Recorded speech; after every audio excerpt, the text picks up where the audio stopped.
ನಮಸ್ಕಾರ ವೀಕ್ಷಕರೇ. ಇವತ್ತಿನ ಸಂಚಿಕೆಯಲ್ಲಿ ನಾನು ಒಂದು ವಶೀಕರಣ ಚಿಕ್ಕ ಯಂತ್ರವನ್ನು ಹೇಗೆ ಮಾಡುವುದು ನಿಮಗೆ ತೋರಿಸಿಕೊಡುತ್ತೇನೆ ವೀಕ್ಷಕರೇ. ಇವತ್ತು ಒಂದು ವಶೀಕರಣ ಯಾವ ಥರ ಅಂದರೆ, ಪ್ರೀತಿಯಲ್ಲಿ ಮೋಸವಾಗಿದ್ದಾರೆ ಅಥವಾ ಪ್ರೀತಿಯಲ್ಲಿ ನಂಬಿ ಮೋಸವಾಗಿದ್ದಾರೆ ಅಥವಾ ಪ್ರೀತಿಯಲ್ಲಿ ಬ್ರೇಕಪ್ ಆದರೆ ಅಥವಾ ಗಂಡ ಹೆಂಡತಿ ಮಾತು ಕೇಳ್ತಿದ್ದಾರೆ, ಹೆಂಡತಿ ಗಂಡನ ಮಾತು ಕೇಳ್ತಾರೆ. ಈ ಒಂದು ಚಿಕ್ಕ ಯಂತ್ರ ಮಾಡಿದರೆ ನಿಮಗೆ ಅವರು ದಾರಿಗೆ ಬರ್ತಾರೆ ವೀಕ್ಷಕರೇ. ಇದು ಮಾಡುವ ಬೇಕಾಗುವ ಸಾಮಗ್ರಿಗಳು ಅಂದರೆ ಒಂದು ಕುಂಕುಮ, ಅರಿಶಿನ, ಒಂದು ಲಿಂಬೆಯನ್ನು, ಒಂದು ಚಿಕ್ಕ ಆಣಿ ಬೇಕಾಗುತ್ತೆ, ಒಂದು ಚಿಕ್ಕ ದಾರ ಬೇಕಾಗುತ್ತೆ ವೀಕ್ಷಕರೇ. ಯಾವ ಥರ ಬರುತ್ತೆ, ಒಂದು ಸ್ಕೆಚ್ ಪೆನ್ ಬೇಕಾಗುತ್ತೆ ವೀಕ್ಷಕರೇ. ಇದು ಸ್ಕೆಚ್ ಪೆನ್, ಒಂದು ಲಿಂಬೆನ ತೊಗೊಂಡ್ಬಿಟ್ಟು ಯಾರು ನಿಮಗೆ ನಿಮ್ಮ ಹೆಸರು ಫಸ್ಟ್ ಬರೀಬೇಕು ವೀಕ್ಷಕರೇ. ನಿಮ್ಮ ಹೆಸರನ್ನು ಇದರ ಭಾಗದಲ್ಲಿ ನಾನು ಎಕ್ಸಾಂಪಲ್ ವಿಘ್ನೇಶ್ ಅಂತ ಬರೀತೀನಿ ವೀಕ್ಷಕರೇ.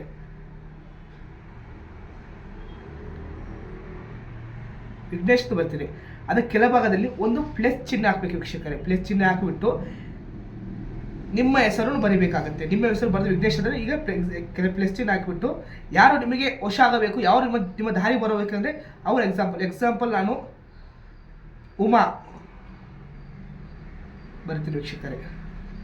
ನಂತರ ಒಂದು ಆಣೆಯ ಸಹಾಯದಿಂದ ಇದನ್ನು 101 ಬಾರಿಯನ್ನು ಇದರ ಹತ್ರ ಪ್ರೆಸ್ ಮಾಡಬೇಕು. 101 ಮಾಡಿಬಿಟ್ಟು ನಂತರ ಒಂದು ದಾರ ಸಹಾಯದಿಂದ 3 ಬಾರಿ ದಾರವನ್ನು ಲಿಂಬೆಯನ್ನು ಪೂರ್ತಿ ಪ್ರಕಾರವಾಗಿ ಸುತ್ತಬೇಕು ವೀಕ್ಷಕರೇ. ಈ ಬಾರಿ ಸುತ್ತಬೇಕು. ಸುತ್ತ ನಂತರ ಇದಕ್ಕೆ ಮಾಡೋಕ್ಕಾಗಲ್ಲ ಗುರುಜಿ ಅಂತ ಹೇಳಿದ್ರೆ ಡಿಸ್ಪ್ಲೇ ಗುರುಜಿ ನಂಬರಿಗೆ ಕಾಲ್ ಮಾಡಿ ನಿಮ್ಗೆ ಆದಷ್ಟು ಬೇಗ ಒಂದು ವಶೀಕರಣ ಸಹ ಮಾಡಿ ಕೊಡ್ತಾರೆ. ಏನೇ ನಿಮ್ಗೆ ಡೌಟ್ಸ್ ಇದ್ದರೂ ಕರೆ ಮಾಡ್ಬೋದು ವೀಕ್ಷಕರೇ. ನಂತರ ಇದನ್ನು ಕುಂಕುಮ ಮತ್ತು ಅರಿಶಿನ ಸಹಾಯದಿಂದ ಸ್ವಲ್ಪ ನಿಮ್ಮ ಇಷ್ಟ ವ್ಯಕ್ತಿಯನ್ನು ನೆನೆಸ್ಕೊಂಡು ಕುಂಕುಮ ಅರಿಶಿನ ಈ ಬಾರಿ ಹಾಕಬೇಕು.